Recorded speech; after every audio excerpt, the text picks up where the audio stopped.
जब एक लड़की कक्षा 8 में पढ़ रही थी उस समय उसको एक लड़के से प्यार हो जाता है। उम्र उसकी अभी 12-14 साल की रही होगी और उस वक्त जब उसको प्यार होता है तो चढ़ती उम्र थी उसकी और वो ये समझ नहीं पाई कि हम क्या करें और क्या ना करें। तभी जिस लड़के से उसको प्यार हुआ था वो लड़का कम लगभग 18-20 साल का था और वो उसके साथ फिर फिजिकल हो जाता है। और जब वो फिजिकल होता है तो आज पहली बार उस लड़की को दर्द तो महसूस हुआ था, लेकिन उसने इस आनंद को पहली बार ग्रहण किया था और वो सोच रही थी कि इससे बढ़कर सुख शायद दुनिया में कोई नहीं होता है। आज की पहली बात और पहली बार में होने के बाद जो उसको सुख मिला था, अब उसको हर दिन एक नई लत लग जाती है। पहले तो उस लड़के के संपर्क में रहती है वो और हर दिन जब उसका दिल करता वो उससे मिल लिया करती और जब क्या उसको तो अब ऐसा लगने लगा था कि शायद वो खाना ना खाए लेकिन वो ये सब करती रहे। एक ऐसी लत लग जाती है उसको। ये सिलसिला जब चला आगे वो आगे पढ़ती रही और जब तक वो 10वीं तक पढ़ती है, हाई स्कूल करते करते उसने शायद 10 लड़कों के साथ संबंध बना डाले और वो कई एक लड़कों को बदल भी दी। जो उसके साथ बराबर का हिस्सा और भागीदारी नहीं करता फिर वो उसको छोड़ देती और फिर कोई दूसरी ताक में निकल बैठती। ऐसा करना उसका एक जरिया बन गया था और वो ऐसा उसकी आदत में सम्मिलित हो गया था। कौन लड़की थी वो, क्या करती थी, वो जानेंगे इस कहानी के माध्यम से। तो आप इस वीडियो में अंत तक जरूर बने रहिएगा और कहानी को समझने की कोशिश करेंगे और आशा करते हैं कि आप अपनी फैमिली अपने परिजनों के साथ बेहद खुश होंगे, मस्त होंगे। तो वीडियो में आगे बढ़ने से पहले आपसे बस वही एक छोटी सी रिक्वेस्ट कि हमारे चैनल पर अगर आप अभी नए आए हैं तो प्लीज़ चैनल को सब्सक्राइब जरूर कर लें। इससे हमारी मदद होती है और हमें आपके मदद की बहुत बहुत ज़रूरत है। तो हमारे इस यूट्यूब मंच पर आपका बहुत बहुत स्वागत है। मैं आभार व्यक्त करता हूँ, आपको नमन करता हूँ आपके प्यार और सपोर्ट को। तो नमस्कार, आदाब, शास्त्रीय काल। मैं अजय कोहली। आज की जो सच्ची कहानी मैं आपको सुनाने जा रहा हूँ, एक कहानी झारखंड का एक छोटा सा गांव होता है। यहाँ के रहने वाले हेम सिंह और हेम सिंह की पत्नी के अलावा उनकी एक बेटी होती है। इस बेटी का नाम प्रियंका होता है। अब ये जो प्रियंका होती है ये देखने सुनने में बेहद खूबसूरत थी और बीच का सिस्टम था उनका। न तो अमीर थे न गरीब थे, उनका मध्यम वर्गीय हिसाब था। समय का पहिया धीरे धीरे चल रहा था। इकलौती बेटी थी, बड़े नाजो प्यार से उसको वो पाल रहे थे। हेम सिंह उसको कोशिश कर रहे थे कि उसको अच्छी शिक्षा, बेहतर शिक्षा मिल सके और उसको हर चीज़ मुहैया कराई जाए जो कि उसको ज़रूरत हो। इसलिए कभी भी उसने ये कमी महसूस नहीं की कि मुझे किसी भी चीज़ की ज़रूरत है।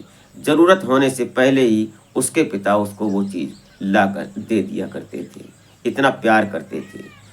वो लड़की पढ़ रही थी और एक बढ़िया स्कूल में पढ़ते पढ़ते समय आगे बढ़ रहा था। जब वो कक्षा 8 में पहुंच जाती है तो उसका वहीं पर पढ़ने वाले एक अमन नाम के लड़के से प्यार हो जाता है।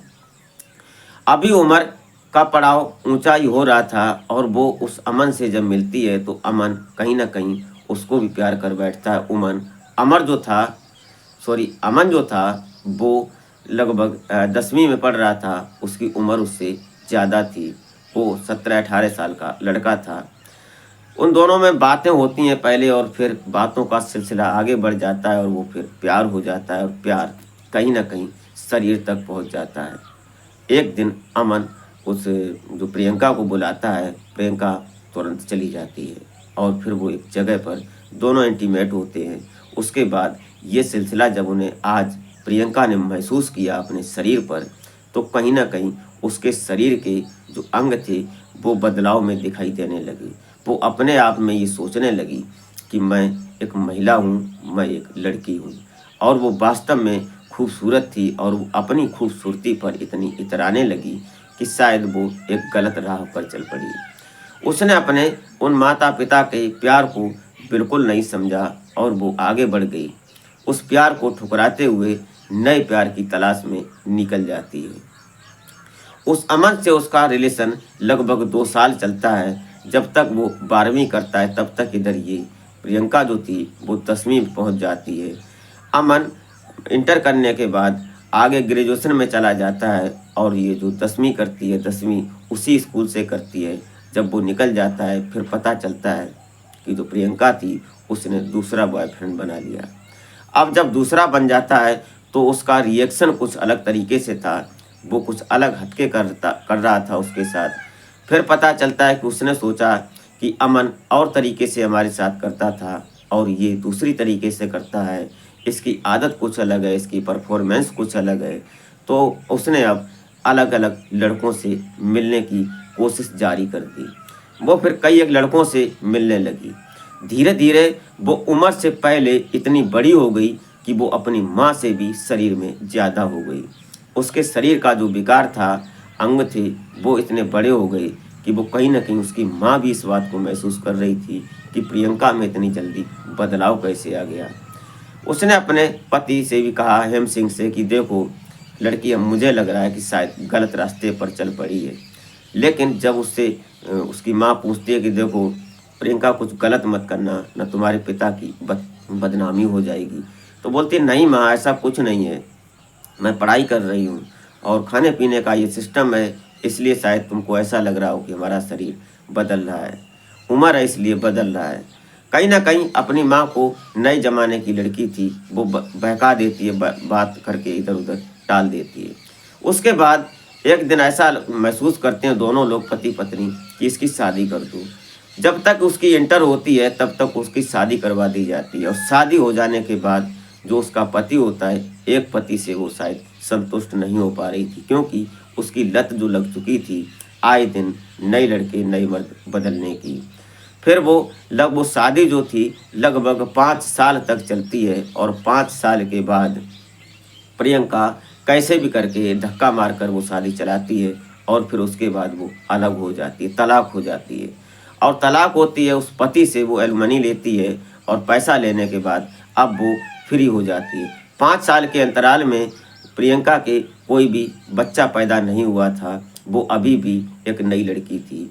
उम्र धीरे धीरे आगे बढ़ रही थी, उम्र लगभग उसकी 25-26 साल की हो जाती है। समय आगे बढ़ता रहता है, लगभग उसकी उम्र 30 साल की हो जाती है। वो कहीं ना कहीं इस जो 5 साल के अंतराल में, जब उसकी तलाक हुई थी उसके 5 साल के अंतराल में उसने लगभग 10 मर्दों से उसने संबंध बनाए और फिर वो उनको छोड़ती चली गई। जिसको उसने पीछे छोड़ दिया उसकी तरफ कभी मुड़कर नहीं देखा। तभी जब वो 30 साल की हो जाती है लगभग, तो उसको प्यार हो जाता है एक 17-18 साल के लड़के से। फिर एक दिन मार्केट में गई हुई थी, उसका शरीर इस प्रकार से कुदरत ने बनाया था कि उस शरीर की पतली थी और उसके शरीर का जो विकार था वो कुछ अलग ढंग से ही था। एक छरहरा बदन और इतनी सुंदर देखने सुनने में लगती थी, रंग भी उसका साफ था और साड़ी पहनकर वो निकलती थी, जो कि साड़ी में आधा शरीर उसका दिखता था। इतनी कामुक भरी उसके मादक शरीर था, इसलिए वो जो भी उसको देखता वो उसका होने का दिल करने लगता है। जब वो मार्केट में जा रही थी तो वहाँ पर एक लड़का उसको मिलता है जिसकी उम्र 17-18 साल के लगभग थी। वो उसके संपर्क में आ जाती है और संपर्क में आने के बाद जब वो प्रियंका जो थी उसकी ओर अपनी पहल करती है और पहल करने के बाद उस लड़के से बातचीत करती है और बातचीत करते करते वो लड़का भी अपने शरीर को मेंटेन करके रखा था, नया लड़का था। उसने सोचा कि मैं बॉडी सोडी बनाऊंगा और उसके डोले सोले भी थे। तभी उस लड़के का नाम जो संजीव था, संजीव से उसका प्यार शुरू हो जाता है। प्यार शुरू हुआ, आज पहली बात थी, पहली रात थी और वो तुरंत उसको बुला लेती है और बुलाने के बाद दोनों एक दूसरे के साथ इंटीमेट हो जाते हैं। अब जो संजीव था वो आज प्रियंका के साथ पहली बार परफॉर्मेंस कर रहा था, तो आज प्रियंका को कुछ ऐसा लगा कि ये सबसे अलग है।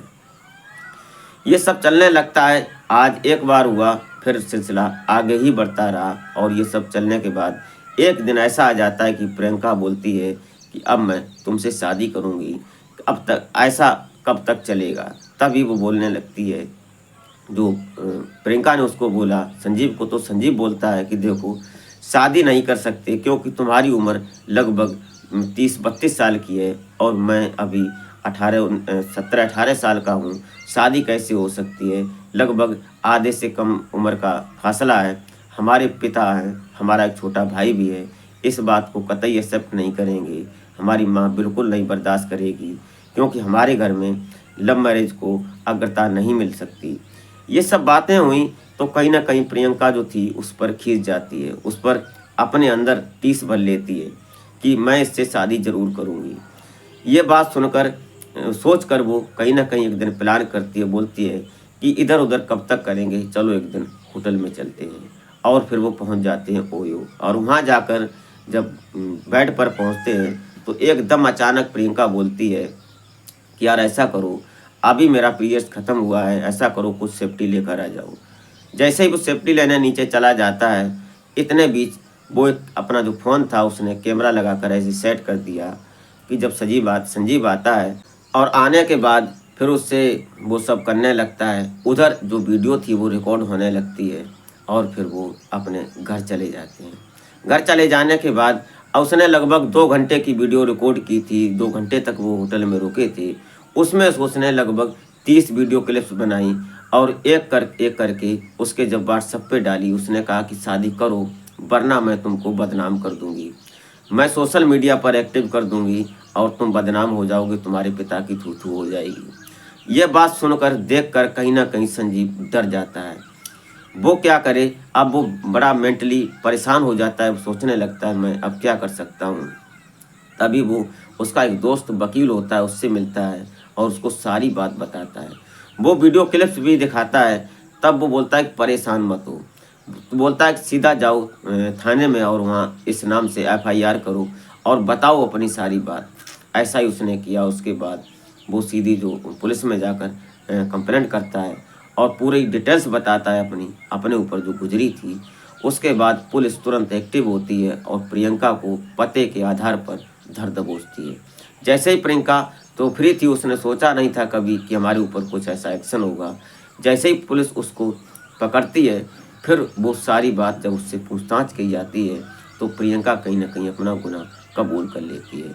फिर दोनों को समझाती है पुलिस और समझाने के बाद आइंदा ऐसी गलती न करने की नसीहत भी देती है और उस वकील दोस्त की मदद से कहीं न कहीं संजीव बच जाता है कोई बड़ी अनहोनी होने से। दोस्तों, आज के समय में ऐसा भी हो सकता है। ये रही कहानी। आप क्या सोचते हैं इस कहानी को सुनने के बाद? अपनी राय कमेंट में ज़रूर दें। खासकर आज का संदेश ये था कि बच्चों पर ध्यान रखा जाए। अगर बच्चे किसी गलत राह पर चल रहे हैं तो उनको पहले समझने की और समझाने की कोशिश करें और बच्चों से प्यार करके बात करें ताकि बच्चे अपने दिल की बात आपको बता सकें। इस घटनाक्रम को सुनाने का उद्देश्य किसी को हैरान या परेशान करना नहीं था, बल्कि जागरूक करना होता है कि आने वाला वक्त किसी भी रूप में अपने सामने आ सकता है। इसलिए आप स्वयं सुरक्षित रहें और अपने परिवार की खासकर ध्यान और देख रेख रखें। इसी के साथ मिलते हैं फिर नेक्स्ट वीडियो में, तब तक के लिए जय हिंद।